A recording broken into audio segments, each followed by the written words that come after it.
बाबा साहब ने हिंदू धर्म छोड़कर बौद्ध धर्म क्यों अपनाया?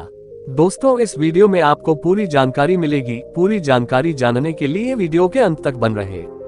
सन 1950 के दशक में भीमराव अंबेडकर बौद्ध धर्म के प्रति आकर्षित हुए और बौद्ध भिक्षुओं व विद्वानों के एक सम्मेलन में भाग लेने के लिए श्रीलंका तब सिलोन गए। पुणे के पास एक नया बौद्ध विहार को समर्पित करते हुए डॉक्टर अंबेडकर ने घोषणा की कि वे बौद्ध धर्म पर एक पुस्तक लिख रहे हैं और जैसे ही यह समाप्त होगी वो औपचारिक रूप से बौद्ध धर्म अपना लेंगे। 1954 में अंबेडकर ने म्यांमार का 2 बार दौरा किया। दूसरी बार वो रंगून में तीसरे विश्व बौद्ध फेलोशिप के सम्मेलन में भाग लेने के लिए गए। 1955 में उन्होंने भारतीय बौद्ध महासभा यानी बुद्धिस्ट सोसाइटी ऑफ इंडिया की स्थापना की।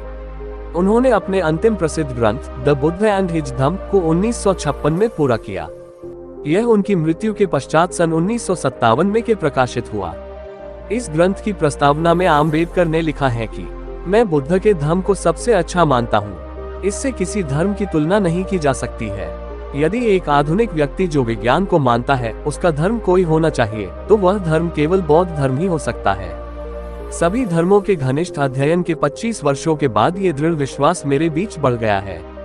14 अक्टूबर 1956 को नागपुर शहर में डॉक्टर भीमराव अंबेडकर ने खुद और उनके समर्थकों के लिए एक औपचारिक सार्वजनिक धर्मांतरण समारोह का आयोजन किया।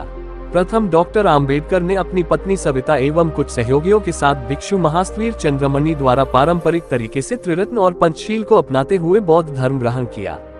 इसके बाद उन्होंने अपने 5 लाख अनुयायियों को त्रिरत्न, पंचशील और 22 प्रतिज्ञाएं देते हुए नवयान बौद्ध धर्म में परिवर्तित किया। वे देवताओं के संजाल को तोड़कर एक ऐसे मुक्त मनुष्य की कल्पना कर रहे थे जो धार्मिक तो हो लेकिन गैर बराबरी को जीवन मूल्य न माने। हिंदू धर्म के बंधनों को पूरी तरह पृथक किया जा सके, इसलिए अंबेडकर ने अपने बौद्ध अनुयायियों के लिए 22 प्रतिज्ञाएं स्वयं निर्धारित की जो बौद्ध धर्म का एक सार एवं दर्शन है।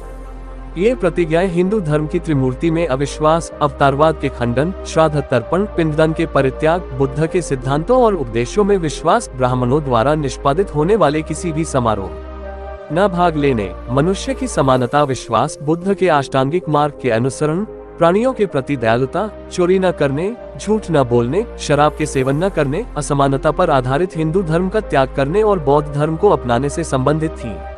91 नवयान लेकर अंबेडकर और उनके समर्थकों ने विषमतावादी हिंदू धर्म और हिंदू दर्शन की स्पष्ट निंदा की और उसे त्याग दिया।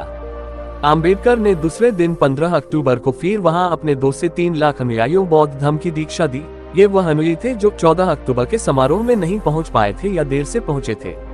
अंबेडकर ने नागपुर में करीब 8 लाख लोगों बौद्ध धर्म की दीक्षा दी, इसलिए ये भूमि दीक्षा भूमि नाम से प्रसिद्ध हुई।